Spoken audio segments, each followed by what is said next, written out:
Hello everyone. I would like to present you the week 10 assignment 2.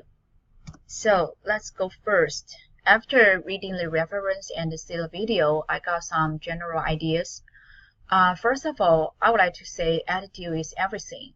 So as a teacher, if you do have the English language learner in your class, I would like to say you have to embrace things from your heart, because I think children are very sensitive, especially when they move to American.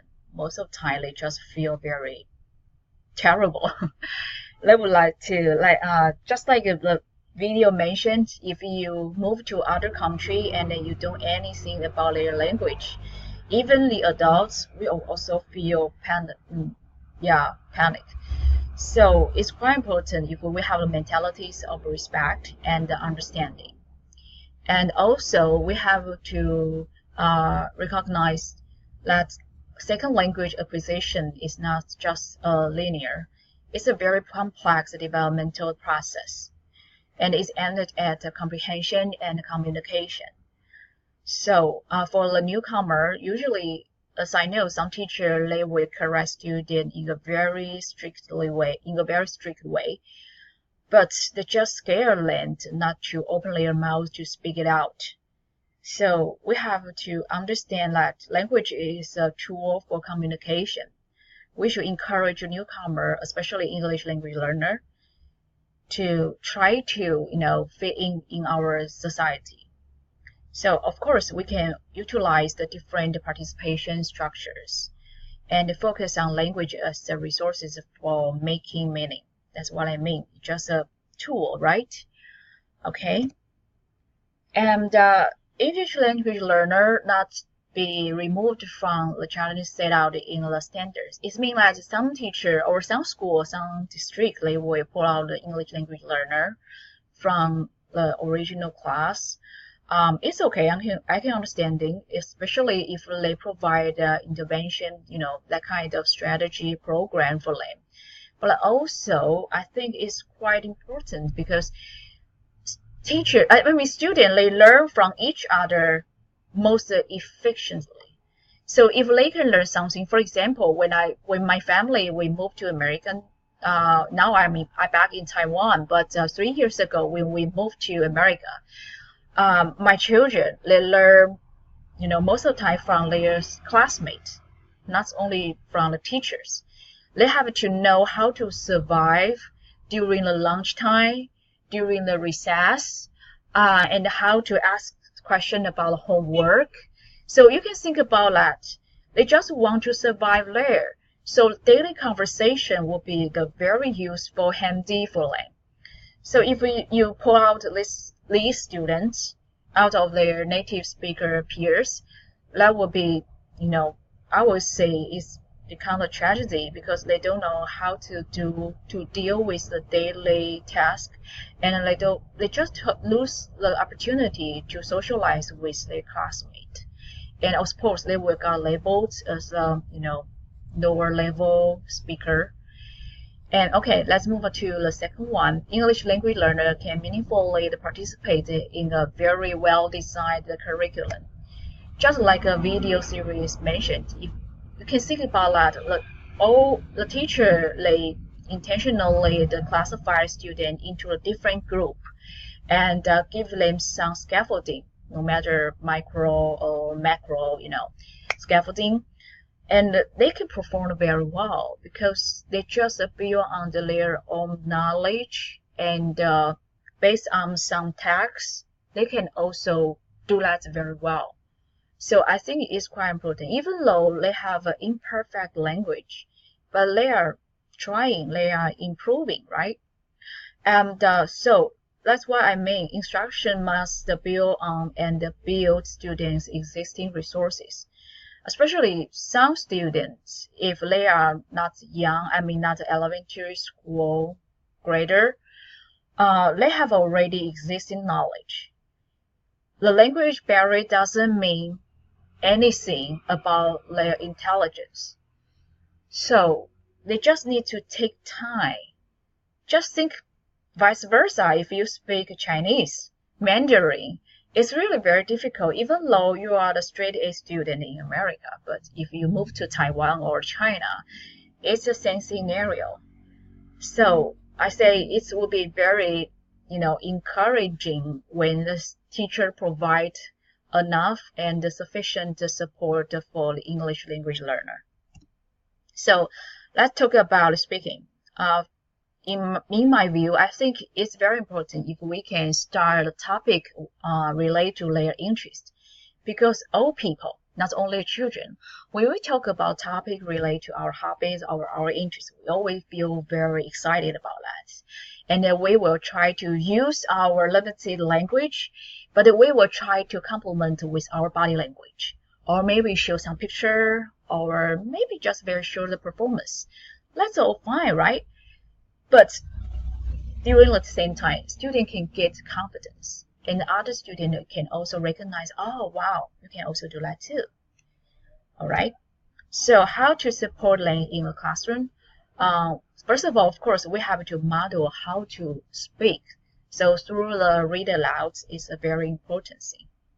And write key expectations or rubrics, because I say students are very sensitive. They can sense that if you water down your standard or your expectation for them, they just think that it's worthless if they strive in the class. So if you say like, okay, I also give you, maybe I extend, the length of time for you to finish your homework, but the standard is also the same. And I always support you here. If you need any assistance, I will be here always. I would say students will try their best, especially Chinese students. Okay, and of course, develop a vocabulary over time. It takes time, no matter learning which language. Especially, I would say, different culture, they have a different concept about learning. So if we can understand our student more, that will be very useful for us to provide a very, efficient strategy. And of course, we should post new vocabulary on WordWall. It can benefit not only the English language learner, also for the native speaker. And of course, when we ask a question, give choices for the answer. Students can differentiate the difference, not just the wild guessing, So they can focus more and precisely on the question and the answer. And have students retell story aloud. We know that's quite important, because through the retelling, we can understand the level of students' comprehension. So if they can retell, we can understand how about their reading comprehension. But retell aloud, it also can provide them a chance to practice their speaking. And of course, we can teach choral speaking and reading. And nowadays, I would say, especially for the young learner, singing or read, lyrics are also wonderful, because they can get this kind of resources from the website. So it's quite easy to access to this kind of resources. And the students always feel very relaxing when they sing, or, they just treat that as an activity, unknowingly learn new words. And also, of course, perform the reader theater scripts we mentioned many times in this course. Okay, let's move on to reading and writing. Of course, we have to help students to expose to a variety of books. Any kind of genre have different reading or writing format. So students have to get used to it, and make sure that they get the proper leveled material.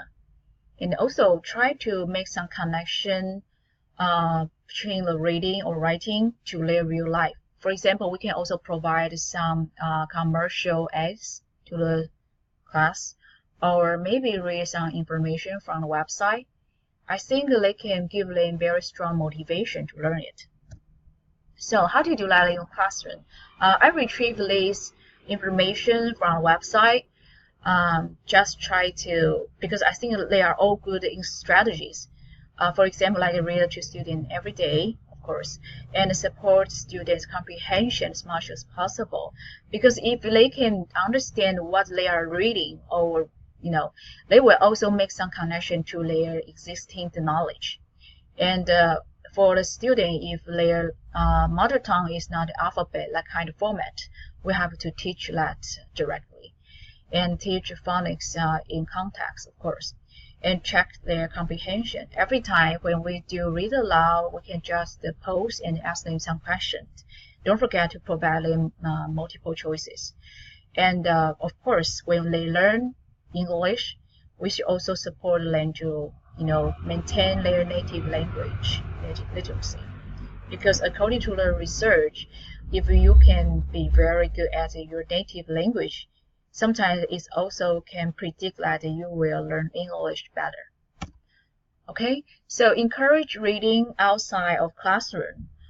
I would say we have to cooperate with the family or community. Encourage them to maybe go to the public library or sometimes join some activity so they can have the chance. And also in a classroom, you can establish an English language learner center. You can provide like a computer there. They can check some like a Tumble ebooks on website anytime or the center time, and make up individualized activity packs for your newcomers. I think sometimes maybe some English language learner, they are so shy, they just want to become an observer in the corner, in the beginning, of course. So maybe you can still try to figure out just a backup plan for them, but gradually lead them join the mainstream activity. Okay, number 10, integrate the reading with writing, and of course use a variety of genre. I mentioned that. And have students keep journals. I mean, you can not only for English learner, of course, all students, you can have that kind of activity. And no matter they write down their first language or English, try to make them feel they have some connection to the class or to their classmates or the teacher. That will be the very best and fundamental connection for them keeping learning English. So thank you for your watching.